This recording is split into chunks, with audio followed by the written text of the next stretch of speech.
আসসালামু আলাইকুম ওয়া রাহমাতুল্লাহি ওয়া বারাকাতুহু।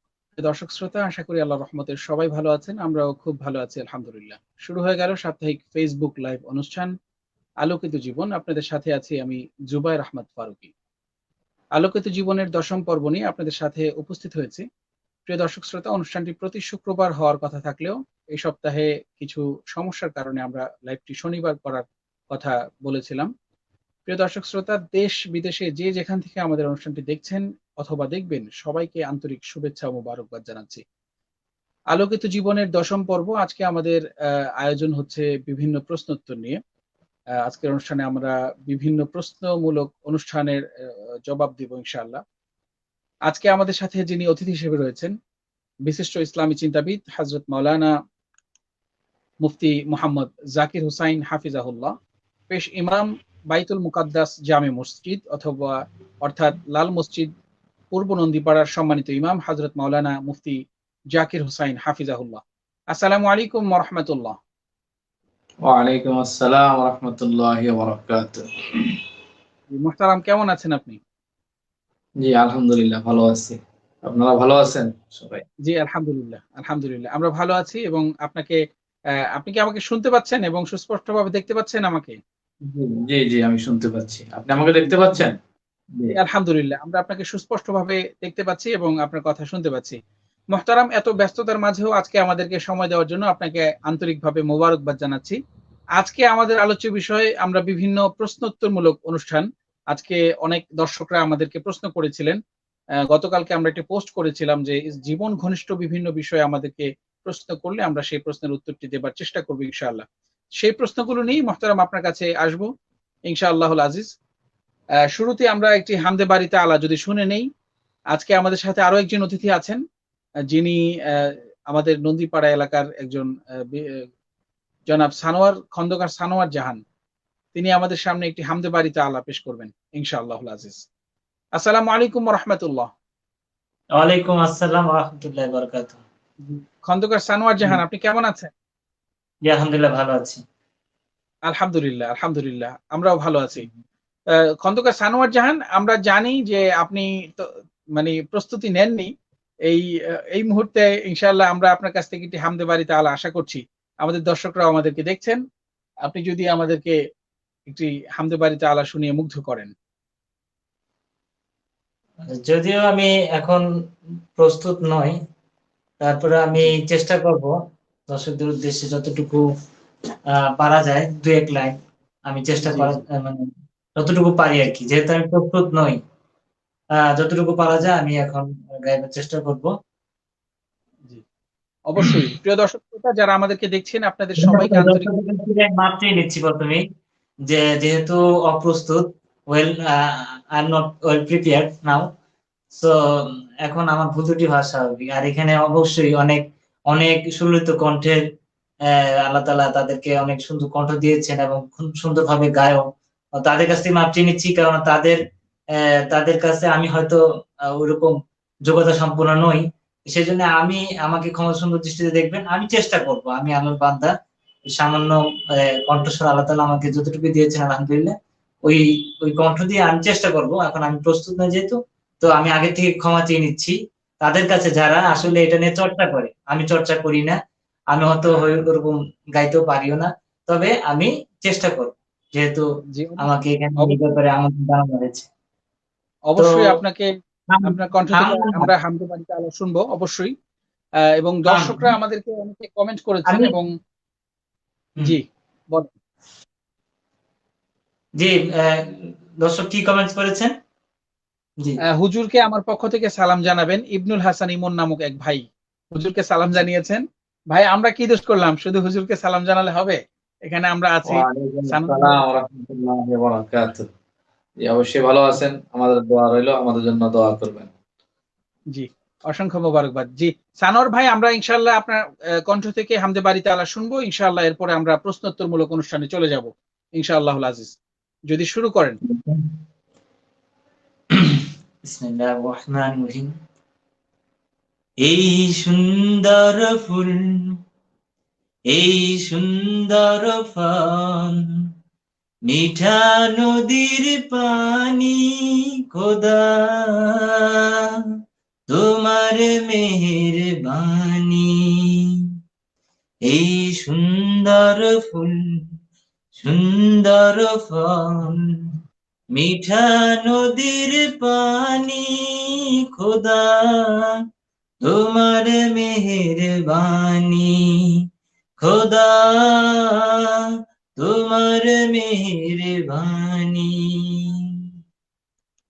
এই সুন্দর ফুল সুন্দর ফল, মিঠা নদীর বাণী খোদা তোমার মেহেরবানি, খোদা তোমার মেহেরবানি, তুমি কতই দিলে রতন, ভাই বেরাদর পুত্র স্বজন, তুমি কতই দিলে রতন, ভাই বেরাদর পুত্র স্বজন, পথ না ভুলে তাই তো বলি পাক কুরআনের বাণী খোদা তোমার মেহেরবানি, খোদা তোমার মেহেরবানি, এই শস্য শ্যামল ফসল ভরা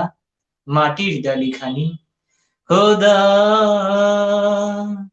তোমার মেহেরবানি।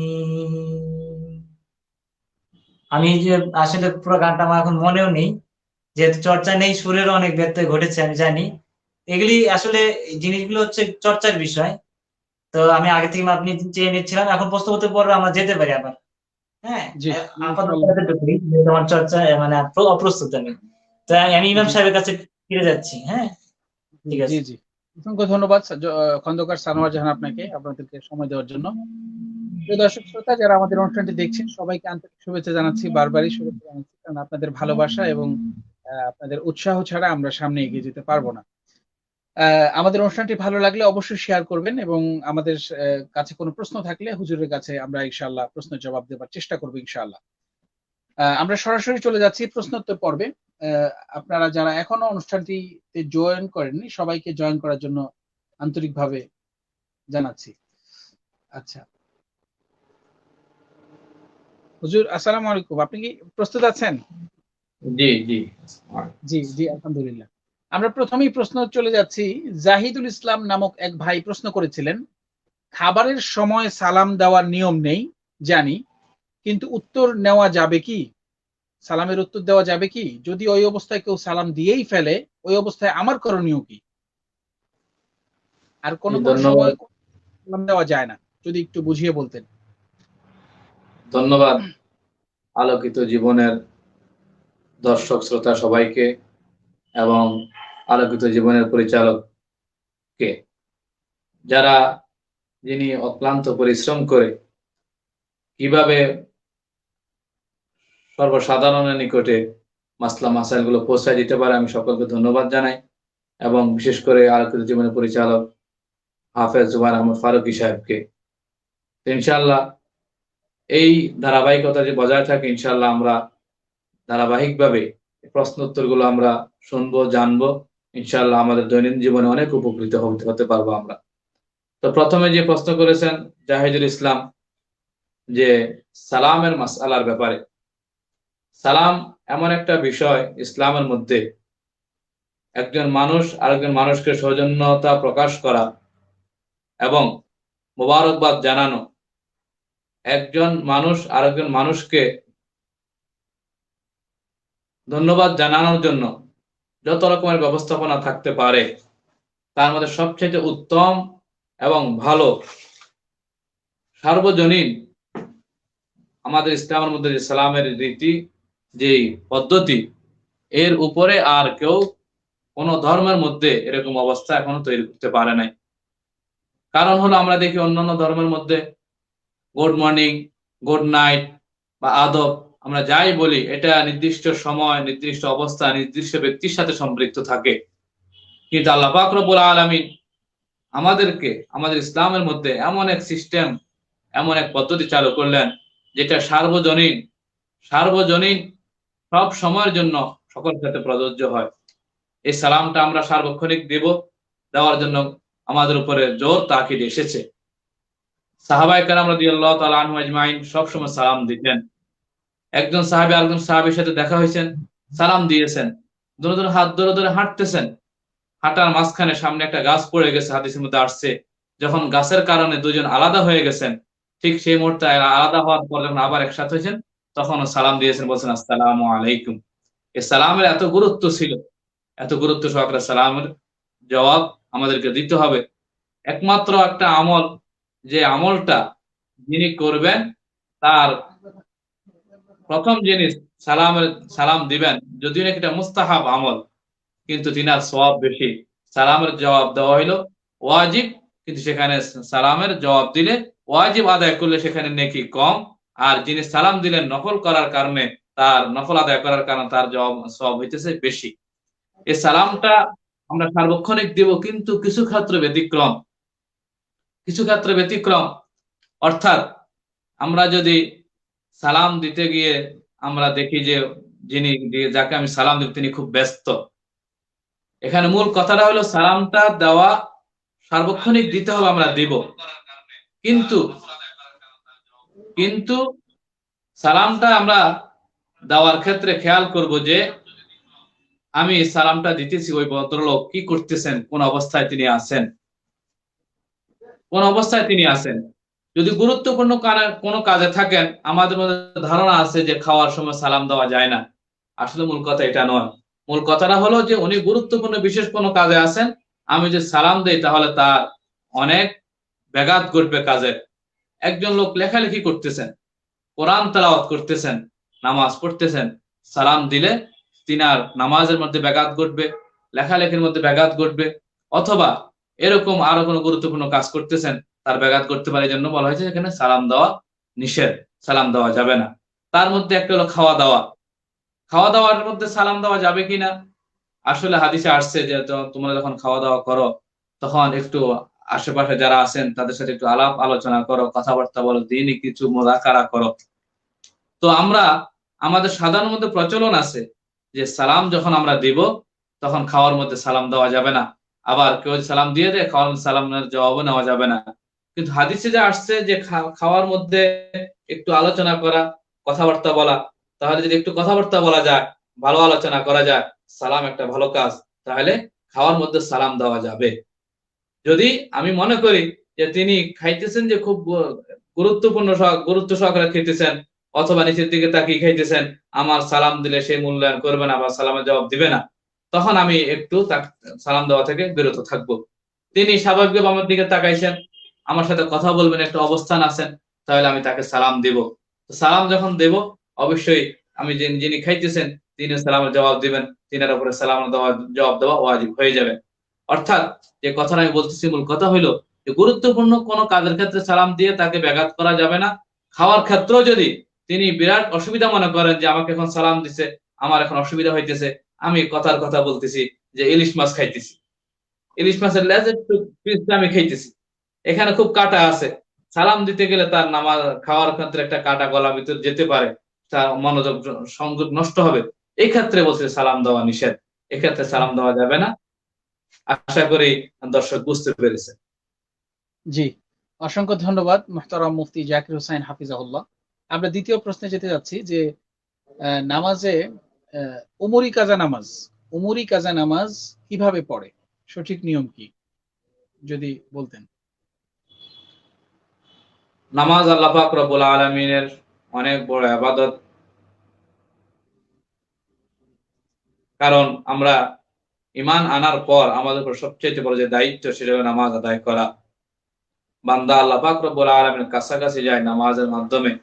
আল্লাহ পাক রব্বুল আলামিন নিজেও বলেছেন আউযু বিল্লাহি মিনাশ শাইতানির রাজীম ওয়া আকিমিস সালাতা লিযিকরি, আমার বান্দারা তোমরা আমি আল্লাহকে স্মরণ করো, আমি আল্লাহর নামাজের মাধ্যমে বান্দা আল্লাহর কাছাকাছি যান। অন্য হাদিসের মধ্যে এসেছে আল্লাহ পাক রব্বুল আলামিন আল্লাহ রাসূলের মাধ্যমে আমাদেরকে জানিয়েছেন বান্দা আমার কাছাকাছি যায় সিজদার মাধ্যমে। নামাজ আল্লাহ রাসূল সাল্লাল্লাহু আলাইহি সাল্লাম কখনো কাজা করেন নাই, একমাত্র যুদ্ধক্ষেত্রে 2 দিন আল্লাহ রাসূল সাল্লাল্লাহু আলাইহি ওয়াসাল্লাম নামাজ কাজা হয়েছিলেন।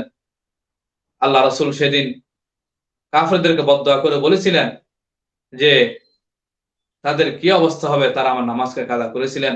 খন্দক যুদ্ধের দিন আল্লাহ রাসূল সাল্লাল্লাহু আলাইহি ওয়াসাল্লামের 3 ওয়াক্ত অথবা 4 ওয়াক্ত নামাজ কাজা হয়েছিল।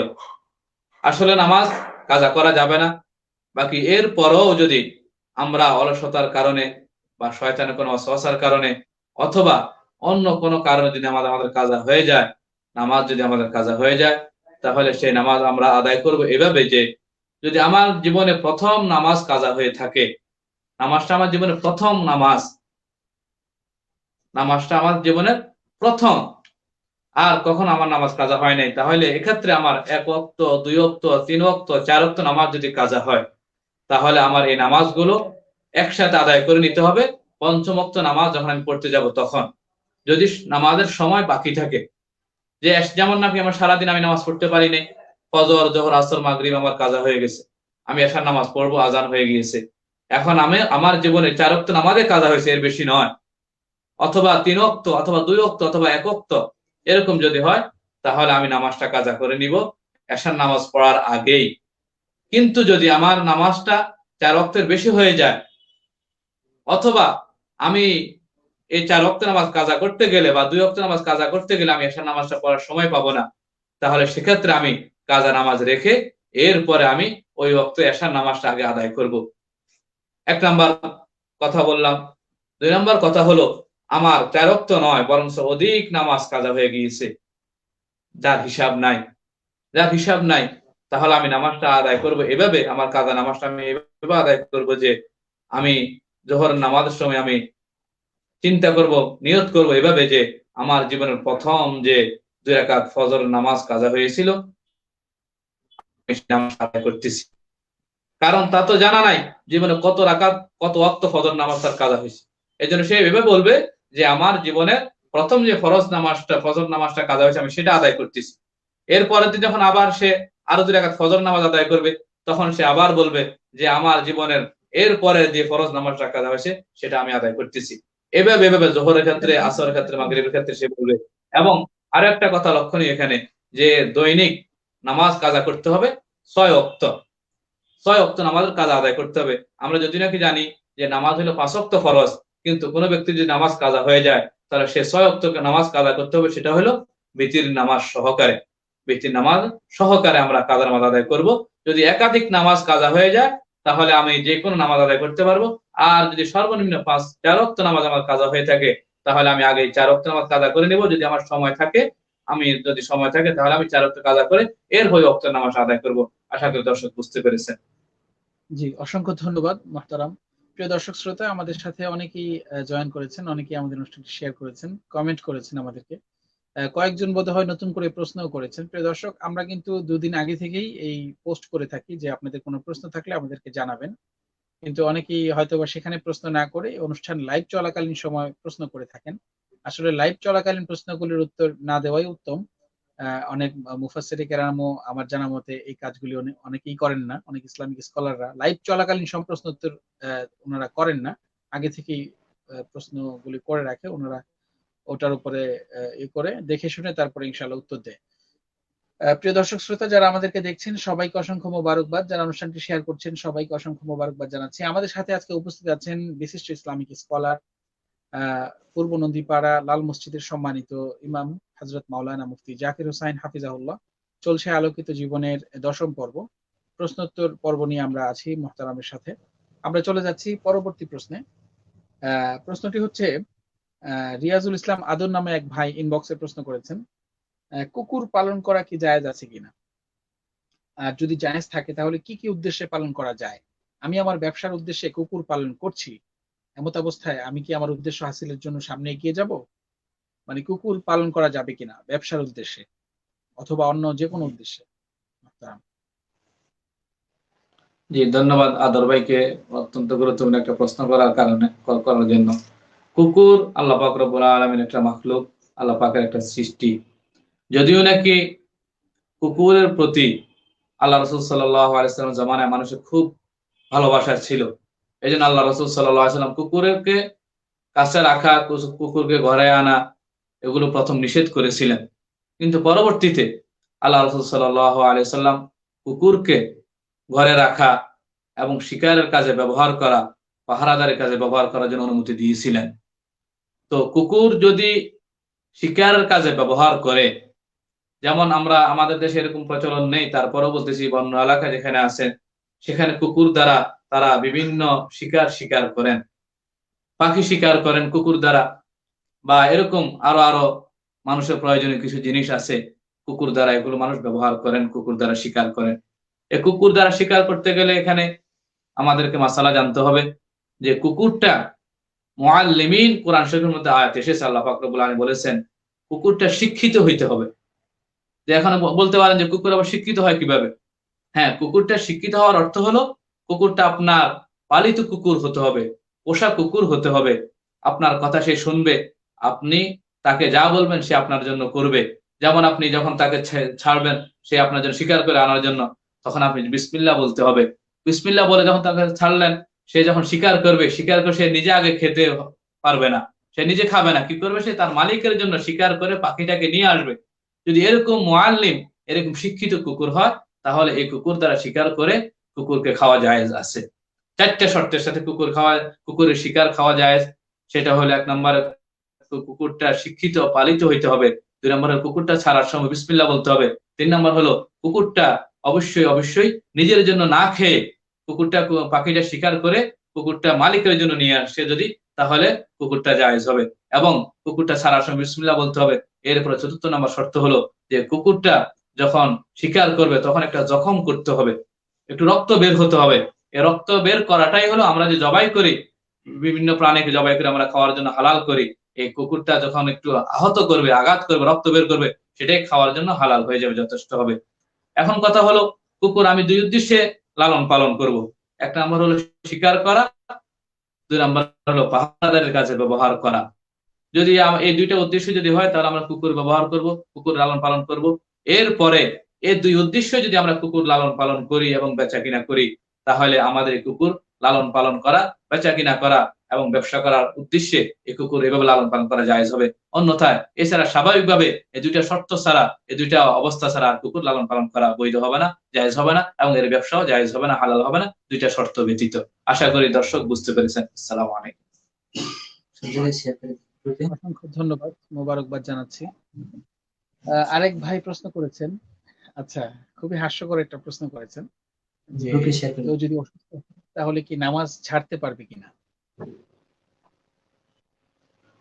জি, প্রশ্নটা আবার বললে ভালো হবে। কেউ যদি অসুস্থ হয় তাহলে কি নামাজ ছেড়ে দিতে পারবে কিনা একেবারে, একদম মানে নামাজ জি, পড়বেই না একেবারে? জি, আমি আগেও বলেছি নামাজ আল্লাহ পাক রব্বুল আলামিনের পক্ষ থেকে অত্যন্ত গুরুত্বপূর্ণ একটি ইবাদত। ঈমান আনার পরেই মুসলমানের উপরে প্রথম দায়িত্ব হলো নামাজ আদায় করা। আল্লাহ রাসূল সাল্লাল্লাহু আলাইহি ওয়াসাল্লাম যখন ইন্তেকাল করেন, মরজে মওতে শায়িত, তখন তিনি বলেছেন আস-সালাত আস-সালাত আস-সালাত, নামাজ নামাজ নামাজ। এই নামাজ আল্লাহ রাসূল সাল্লাল্লাহু আলাইহি ওয়াসাল্লাম কিছু ক্ষেত্র ছাড়া নামাজকে কখনো ছাড়ার অনুমতি দেন নাই, একেবারে সীমিত কিছু সময়। যেমন 1 নাম্বার ব্যক্তি অসুস্থ, কেমন অসুস্থ? যে তিনার হুঁশ জ্ঞান বলতে কিছুই নেই, তিনি অজ্ঞান। 5 ওয়াক্ত নামাজ পর্যন্ত কেউ অজ্ঞান হয়ে গেল, হুঁশ হারিয়ে ফেললো, এই অবস্থা 5 ওয়াক্ত নামাজ যদি তার কাছ থেকে অতিবাহিত হয়ে যায়, তাহলে ওই ব্যক্তির পক্ষ থেকে নামাজটা রহিত হয়ে যাবে, ওই ব্যক্তি নামাজ আদায় করতে হবে না। কিন্তু 5 ওয়াক্ত হওয়ার আগে যদি সে জ্ঞান ফিরে পায়, তার জ্ঞান ফিরে পায়, তাহলে সে এই 4 ওয়াক্ত হোক 3 ওয়াক্ত হোক, যদি অজ্ঞান সে থাকে, তাহলে তার নামাজ আদায় করতে হবে।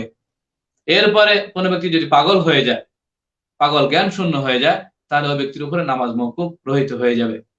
সাধারণ কোনো অসুস্থ যদি হয়, সে যদি শুয়ে নামাজ পড়ার মতো তার আকল থাকে, জ্ঞান থাকে, তাহলে সে শুয়ে হলেও নামাজ আদায় করতে হবে। যদি শুয়ে পড়তে না পারে, তাহলে সে ইশারা করে নামাজ আদায় করবে, বসে নামাজ আদায় করবে, অথবা যেভাবে যার যতক্ষণ তার আকল জ্ঞান ঠিক।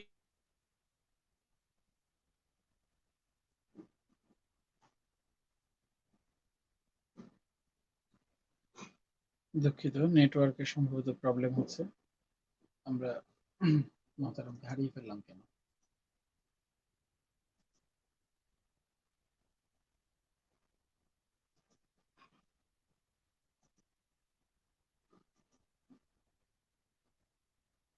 আচ্ছা, আমরা দেখছি ইনশাআল্লাহ।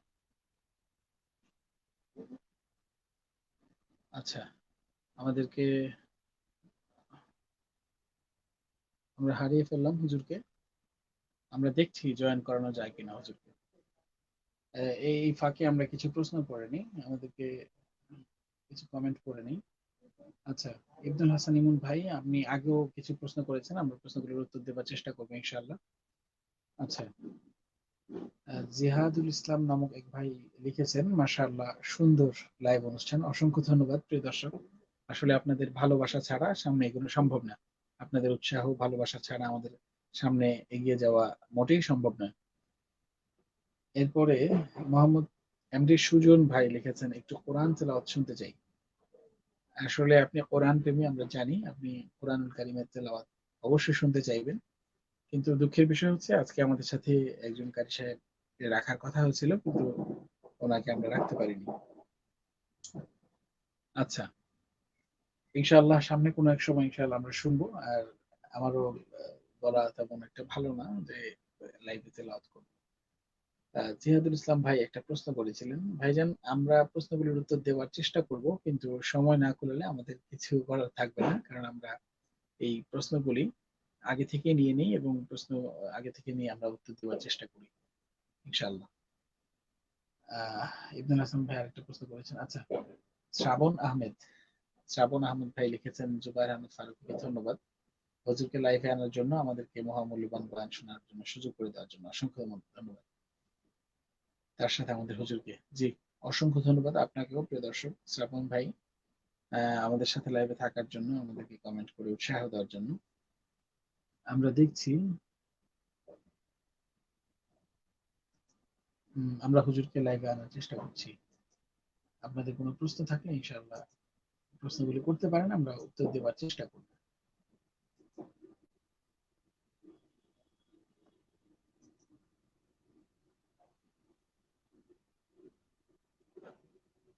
সম্ভবত হুজুর এ বিষয়ে একটু পারদর্শী না, উনি কম পারদর্শী, এই কারণে সম্ভবত হুজুর আলোচনা করেই যাচ্ছেন, হুজুর হয়তো বুঝতেই পারছেন না।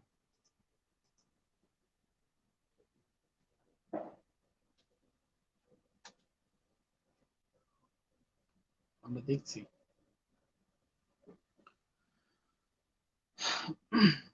প্রিয় দর্শক শ্রোতা, অনুষ্ঠানটি প্রতি শুক্রবার হওয়ার কথা থাকলেও আমরা কিছু সমস্যার কারণে আসলে সবসময় সবকিছু একরকম হয় না। কখনো অতিথি পাওয়া যায়, কখনো আমার সময় হয় না, কখনো আমি বসে থাকি কিন্তু অতিথি পাওয়া যায় না, অতিথির সময় হয় না। তো সবকিছু বিবেচনা করেই আমাদের অনুষ্ঠানটি আমরা বুধবার অথবা বৃহস্পতিবার অথবা শুক্রবার, কিন্তু সপ্তাহে একদিন করার চেষ্টা করি, যেই দিনই হোক। তো আসলে আপনাদের ভালোবাসা এবং আপনাদের উৎসাহই আসলে মূল বিষয়। আপনারা যদি উৎসাহ দেন ইনশাল্লাহ এগিয়ে যাব। কিন্তু দুঃখের বিষয় হচ্ছে এত মানুষ থাকতেও আসলে বিভিন্ন প্রোগ্রাম, অনেকে ইসলামিক অনেক বিষয়ে তারা পারদর্শী হয় এবং ওগুলি দেখতে অভ্যস্ত হয়। এই সমস্ত ইসলামিক প্রোগ্রামগুলি খুব কম মানুষই ফলো করে, যে কারণে আমাদের ইসলামিক অনুষ্ঠানগুলি একটু উঠতে দেরি হয়ে যায়, সময় লাগে। তারপরও আমরা, আমাদের মনে কোনো দুঃখ নেই, আল্লাহ তাআলা যদি চান, আপনাদের ভালোবাসা থাকলে অবশ্যই আমরা এগিয়ে যাব। আমরা দেখছি কিভাবে জয়েন করাতে পারি।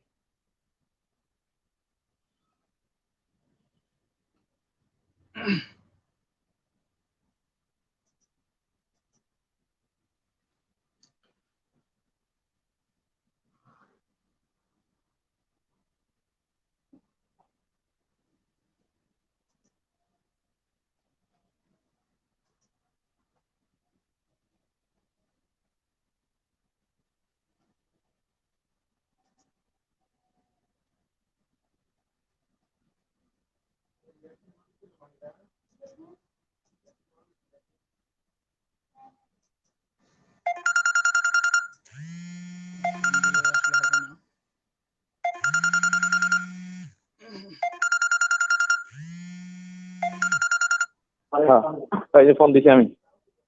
আসসালামু আলাইকুম। হ্যাঁ জুবায়ের, জি হুজুর বলেন। ওই যে মনে হয় এমবি শেষ হয়ে গেছে না? আচ্ছা আচ্ছা। হ্যাঁ হ্যাঁ তাহলে ঠিক তো আছে, আর কিছু করার আজকে নেই। স্থগিত করে দাও। হ্যাঁ ঠিক আছে ঠিক আছে। আচ্ছা ঠিক।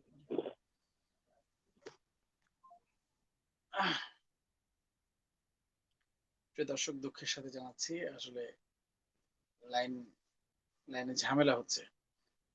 তো আসলে আজকে সারাদিনই আমার মহল্লায় এক জায়গায় অগ্নিকাণ্ড ঘটে। সে কারণে আজকে বিকাল থেকেই লোডশেডিং ছিল। তো তারপর লাইভে আসতে পারবো এরকম কোনো সম্ভাবনা ছিল না। তারপর আল্লাহ তাআলা লাইভে আসার সুযোগ করেছেন। হুজুর আমাদের সাথে কিছু সময় দিয়েছেন, এজন্য হুজুরকে অসংখ্য ধন্যবাদ, মোবারকবাদ।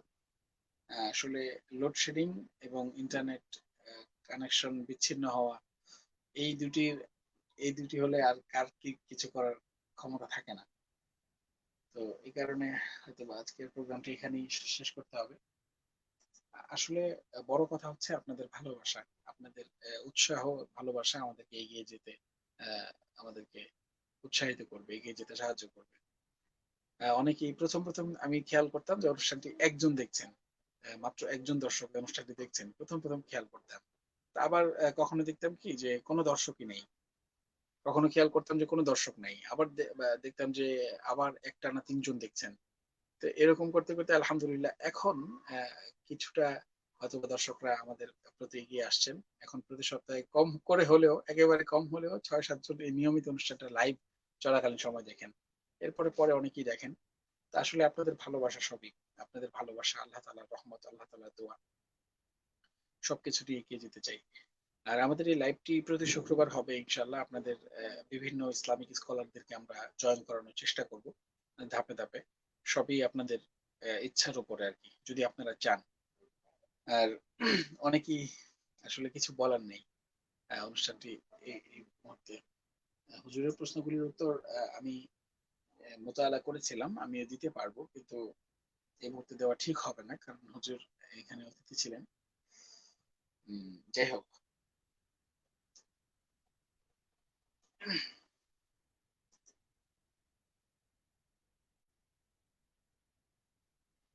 আচ্ছা তাহলে প্রিয় দর্শক, আমরা ইনশাল্লাহ সামনে কোনো এক সপ্তাহে, সামনের সপ্তাহে আবার ইনশাল্লাহ আসবো। আজকের লাইভটি এখানেই সমাপ্ত করতে বাধ্য হলাম। আপনারা আমাদের জন্য দোয়া করবেন। আল্লাহ তাআলা সবাইকে নেক হায়াত দারাজ করুক, সবাইকে বরকত দান করুক, সবার জীবনে দ্বীনের উপর চলার তৌফিক দান করুক। আর যাদের প্রশ্নগুলোর উত্তর দিতে পারিনি, তাদের সাথে আমরা আসলে আন্তরিকভাবে দুঃখিত, দুঃখ প্রকাশ করছি। ইনশাল্লাহ আমরা পরে কখনো ইনশাল্লাহ দিব। ঠিক আছে, ততক্ষণ পর্যন্ত সবাই ভালো থাকবেন, সুস্থ থাকবেন। সবাইকে আন্তরিক মোবারকবাদ জানিয়ে আজকের এফআরকে আলোকিত জীবন এখানে শেষ করছি। সবাই ভালো থাকবেন, সুস্থ থাকবেন। কোনো পরামর্শ অথবা অভিযোগ, মতামত থাকলে ইনশাল্লাহ অবশ্যই আমাদেরকে নক করবেন। স্ক্রিনে দেখানো নাম্বারে ফোন করতে পারেন অথবা আমার ইনবক্সে আমাদেরকে বলতে পারেন। ইনশাল্লাহ আমরা আমাদের ভুলগুলো সংশোধন করার চেষ্টা করব। আহ সবাই ভালো থাকবেন। আর কমেন্ট করেছেন হয়তোবা মাওলানা নাজমুল হাসান, তিনি, আমি তো আসলে তেমন প্রস্তুতি নেইনি আজকে। আর আমি তো তেমন ভালো আবৃত্তিকার নই। আমার তো অনেক ভালো ভালো আবৃত্তিকার রয়েছেন, আপনারা অনেক বড় বড় মানুষ, আপনাদের সামনে আবৃত্তি করার সে সাহস আমার নেই। ইনশাআল্লাহ পরে কোনো এক সময়।